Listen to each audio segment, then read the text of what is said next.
Lagi-lagi ada oknum Habib yang mengomentari soal polemik nasab Ba'alwi yang sampai saat ini belum menemui titik terang penyelesaiannya. Dan lagi-lagi bukannya menjawab tesis Kiai Haji Imaduddin dengan argumen ilmiah atau tesis ilmiah, oknum Habib ini kembali melontarkan doktrin kepada muhibbin atau jemaahnya untuk mengkonter tesis ilmiah Kiai Haji Imaduddin Utsman Al-Bantani dan orang-orang yang meragukan nasab Ba'alwi. Kali ini tanggapan itu disampaikan oleh Habib Jamal Ba'agil dan senasib dengan oknum Habib lain atau ulama kiai sebelumnya yang coba mengkonter tesis ilmiah Kiai Haji Imaduddin dengan opini yang tidak berlandaskan dalil atau ilmu. Habib Ba'agil ini justru bukannya mencerahkan dan menjadi titik terang bagi penyelesaian polemik nasab Ba'alwi ini, statement oknum Habib ini justru kembali menuai hujatan dan kembali menjadi bulan-bulanan bagi warga net atau netizen. Ini sebenarnya sebagai warning ya, sebagai peringatan bagi siapapun, entah itu oknum Habib, oknum ulama, kiai, bahkan oknum pengurus PBNU sekalipun.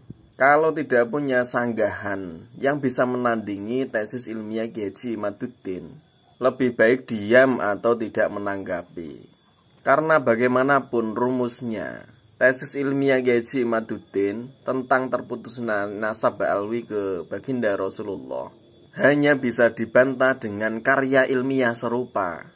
Tidak bisa dibantah dengan cara lain, dengan doktrin, apalagi hanya sekedar statement yang tidak punya landasan ilmiah sama sekali. Kalau belum bisa menghadirkan karya tesis ilmiah yang minimal sepadan dengan tesis ilmiah yang dibikin oleh Kiai Haji Imaduddin, ya lebih baik diam dulu, tahan diri. Jangan asal beropini kalau tidak ingin bernasib sama dengan oknum Habib atau ustadz yang coba mengkritik wacana Kiai Haji Imaduddin. Lihat saja dari Ketum PBNU Gus Yahya, kemudian Rois Am Suriah PBNU Kiai Haji Miftahul Ahyar, sampai Ketua PBNU Kiai Fakhrul Rozi, hingga Ketua RA Habib Taufik Assegaf, dan kali ini Habib Jamal Ba'agil. Karena mereka hanya menyampaikan counter terhadap tesis Kiai Haji Imaduddin Utsman dengan gagasan yang dangkal. Hasilnya seperti apa? Mereka yang terhormat ini justru menjadi bulan-bulanan netizen yang sudah lama merindukan dan menanti tanggapan jawaban ilmiah terhadap tesis Kiai Haji Imaduddin Utsman Al-Bantani. Nah, ini diulangi lagi, ada oknum Habib yang coba mengomentari tentang polemik nasab Ba'alwi ini lagi-lagi dengan doktrin, atau mungkin bisa dikatakan ancaman ya, dengan menakut-nakuti atau mengancam. Dan ceramah Habib Jamal Ba'agil ini mendapatkan respon atau tanggapan langsung dari Kiai Haji Imaduddin Utsman Al-Bantani yang beliau sampaikan melalui sebuah artikel tertulis yang dimuat di website RMI. Nah, begini tanggapan beliau. Setelah batalnya nasab Ba'alwi terang benderang seterang matahari di siang hari, setelah umat Islam tersadar bahwa Ba'alwi bukan keturunan Nabi, setelah mereka tidak bisa mendatangkan hujah bahwa nasab mereka tersambung kepada Nabi, setelah hasil tes DNA dengan presisi menyatakan mereka bukan turunan dari suku Quraisy, setelah Dr. Umar Z dari Timur Tengah mengatakan Ba'alwi mustahil sebagai keturunan Nabi, setelah Dr. Sugeng dari Badan Riset dan Inovasi Nasional mengatakan Ubaidillah fiktif, kini Ustadz Jamal Ba'agil mengancam yang tidak percaya Ba'alwi keturunan Nabi akan mati su'ul khotimah. Ngeri ya ancamannya ya. Jadi sekali lagi di sini Kiai Haji Imaduddin enggan menyebut mereka yang dari klan Ba'alwi dengan gelar atau sebutan Habib, tapi beliau masih menghormati dengan menyebut mereka sebagai Ustadz. Di sini beliau juga menukil statement dari Habib atau Ustadz Jamal Ba'agil ini. Ustadz Jamal dalam channel YouTube pribadinya mengatakan, Saya khawatir mereka itu nanti kalau mereka tidak merubah keyakinannya kualat dengan ribuan aulia Allah. Di Jambal itu, kata Habib Jamal, di zamannya Habib Abdurrahman As-Segaf itu, aulianya aja 10.000. Dan semua kebanyakan duriahnya Ubaidillah. Kalau semua dinafikan dianggap bohong, nasabnya bohong. Kalau mereka nggak tobat, coba kita lihat saja nanti apakah mereka mendapat husnul khotimah atau kebalikannya su'ul khotimah. Ya, ini khas statement Ba'alwi ya. Mereka selalu membawa nama-nama aulia, membawa nama-nama ulama terdahulu, membawa nama leluhur-leluhur mereka. Cari dekengan orang yang sudah tidak ada untuk mempertahankan status quo-nya sebagai keturunan Nabi yang harus dimuliakan. Dan kata-kata Habib Jamal ini ya khas Ba'alwi, yang selain mengagungkan leluhurnya dan mengajak orang-orang untuk mengkultuskan leluhurnya dari Bani Ubaidillah, juga mengagungkan tempat muasalnya, tanah kelahiran leluhurnya, yaitu di kota Tarim, berjuluk kota 1000 wali atau 1.000.000 wali malah. Jadi Jambal ini salah satu komplek pemakaman umum di kota Tarim yang oleh Habib Jamal ini disebut auliyanya saja, walinya saja itu ada 10.000 di zaman Habib Abdurrahman As-Segaf. Nah, pertanyaannya, kok tahu ya beliau ini jumlah persis wali sampai detil menyebut angkanya 10.000? Siapa yang mendata, siapa yang mendaftar, siapa yang mencatat? Ataukah memang pernah diadakan sensus untuk mendata jumlah wali di kota Tarim? Saya jadi penasaran dengan petugas sensusnya ini. Apakah juga dari kalangan wali atau siapa sehingga bisa menentukan orang itu wali atau bukan? Kalau menggunakan kaidah sufi, yang mengetahui wali itu ya wali, ya tentunya mungkin ya yang mendaftar 10.000 wali ini juga wali. Tapi kalau melihat, mendengar statement dari oknum Habib yang lain, ya maklum saja, wajar. Karena tukang tambal ban saja di sana itu wali. Bisa cek ya, ada ceramahnya. Pokoknya ada oknum Habib lain yang menceritakan bahwa tukang tambal ban saja di Yaman itu wali. Apalagi mereka yang kelihatan khusyuk. Padahal kota Tarim ini luasnya hanya sekitar 2,9 km. Dengan jumlah penduduk dari sumber yang ada ya di internet itu hanya sekitar 60.000 jiwa. Jadi sangat kecil sekali penduduknya. Jakarta saja itu luasnya 660 km persegi. Dibanding kota Tarim yang luasannya hanya sekitar 2,9 km. Nggak usah dibandingkan dengan kota di Indonesia atau luas kabupaten ya. Dengan luas kecamatan rata-rata di Indonesia saja. Ini kota Tarim masih jauh lebih kecil luasannya. Kota Tarim dibandingkan dengan salah satu kecamatan terkecil di Jakarta, Kecamatan Pasar Rebo, itu pun masih jauh lebih kecil.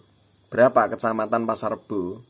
Itu luasannya saja 12,98 km. Atau 4 kali lipatnya kota Tarim lebih. Tapi meskipun kecil, kemuliaan kota Tarim ini sungguh sangat luar biasa. Bahkan tanah yang diinjak itu sudah bercampur dengan tanah yang diinjak oleh orang-orang soleh. Tukang tambal ban saja di sana itu wali. Itu menurut mereka. Nah, kemuliaan kota Tarim ini kembali ditegaskan, dikuatkan oleh Habib Jamal Ba'agil ini dengan menyebut di Jambal saja di zaman Habib Abdurrahman As-Segaf itu ada 10.000 aulia. Padahal kita di Indonesia yang penduduknya 280 juta, kita sulit loh menemukan wali tuh. Paling mentok ya ketemu ustadz. Ulama kiai khos saja jarang di sini. Jadi memang sangat luar biasa kota Tarim ini. 10.000 wali itu kalau karomahnya keluar bareng itu bagaimana itu? Mereka dalam menentukan wali ini juga seperti apa indikatornya? Apakah bisa terbang, bisa berjalan di atas air, atau pinter ngedabrus ya. Nah ini juga jadi pertanyaan ya. Karena mereka itu seperti punya otoritas untuk menentukan seorang itu wali atau bukan. Dan ironisnya mereka itu memaksa umat Islam untuk mempercayai dongeng-dongeng mereka. Nah seperti statement Habib Agil ini. Dia mengatakan, saya khawatir mereka itu nanti kalau mereka tidak merubah keyakinannya kualat dengan ribuan aulia Allah. Jadi kalau orang yang meragukan dan mempermasalahkan nasab Ba'alwi, itu dikhawatirkan oleh Ustadz ini nanti bisa kualat dengan ribuan wali. Karena ribuan wali di Yaman itu kebanyakan menurut dia itu tersambung nasabnya ke Ubaidillah. Nah sekarang begini ya Pak, wacana pembatalan nasab Ba'alwi, munculnya tesis ilmiah Gyaji Imaduddin Usman Al-Bantani, ini sudah mencuat hampir setahun. Nah, ancaman bagi mereka yang coba mempermasalahkan nasab Ba'alwi ini akan kualat. Ini bukan yang pertama kali. Sejak awal mencuat tesis Gyaji Imaduddin tentang batalnya nasab Ba'alwi, ini ancaman seperti ini sudah ada, termasuk yang dilontarkan oleh para muhibbin. Nah, setahun sejak ada ancaman kualat itu sampai sekarang, alhamdulillah sampai sekarang Kiai Haji Imaduddin dan kiai-kiai lain yang terdepan dalam menyuarakan wacana ini masih sehat sampai sekarang. Malah sebaliknya, bukannya kualat, mereka justru semakin tampak keramatnya. Kiai Haji Imaduddin, Gus Abbas Buntet misalnya, nama mereka justru semakin besar, semakin terkenal, semakin banyak pecinta dan pengikutnya. Bahkan bisa melahirkan organisasi yang solid, Laskar Sabilillah namanya, yang sudah deklarasi di sejumlah daerah. Kiai Ima dan Gus Abbas diundang kemana-mana, dan banyak yang mendukung perjuangan mereka. Nah, kualatnya di mana? Jangan-jangan yang disumpahi kualat itu justru malah wali yang sebenarnya, kan kita nggak tahu. Akhirnya doa itu membalik, kualatnya itu membalik. Kita sekarang bisa lihat sama-sama siapa yang bangkit dan siapa yang jungkel, nyungsep. Semakin terlihat mana yang hak, mana yang batil, siapa yang benar, siapa yang salah, siapa yang derajatnya diangkat oleh Allah, dan siapa yang dijatuhkan. Nah, sumpah kualat ini sampai sekarang belum mempan. Para pejuang dan pelurus nasab sampai saat ini masih sehat dan semakin bersinar. Kini muncul ancaman lain. Jadi si oknum ustadz ini, dia mengatakan kalau mereka nggak tobat, coba kita lihat saja nanti apakah mereka mendapat husnul khotimah atau kebalikannya, suul khotimah. Ya, dengan mengatakan lihat saja nanti, itu ya kalau orang Jawa itu apa ya, niteni itu, tak titeni, somben matine husnul khotimah po suul khotimah.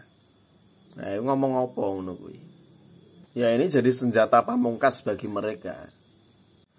Mau husnul khotimah, suul khotimah, itu hak prerogatif Allah. Manusia, bahkan wali sekalipun tidak bisa ikut campur dan menentukan siapa yang layak mati suul khotimah atau husnul khotimah.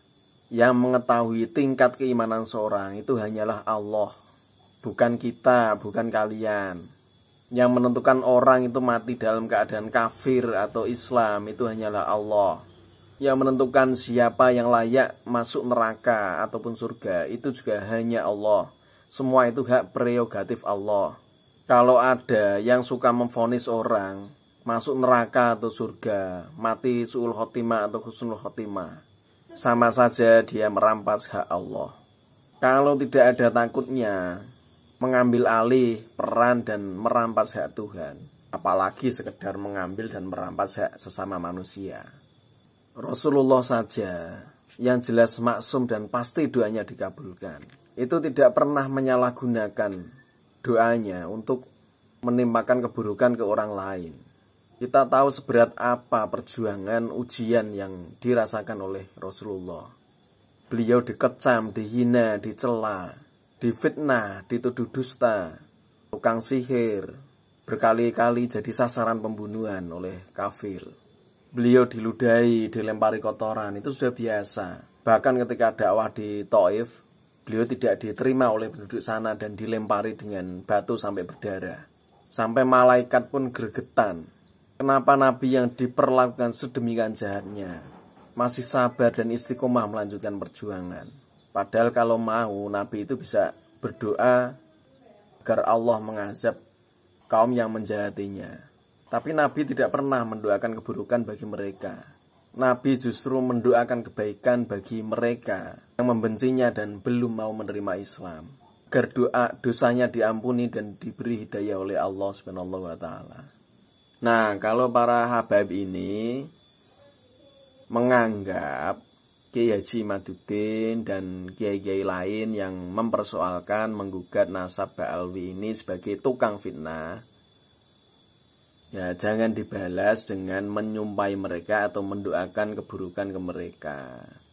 Tapi doakanlah yang baik-baik, yang bagus. Tapi ya jangan lupa tes DNA, bikin tesis ilmiah yang bisa membela dan membenarkan nasab Ba'alwi ini benar-benar tersambung ke baginda Rasulullah.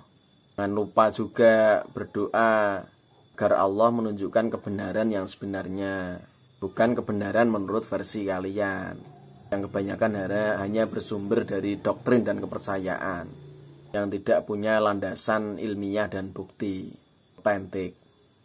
Wassalamualaikum warahmatullahi wabarakatuh.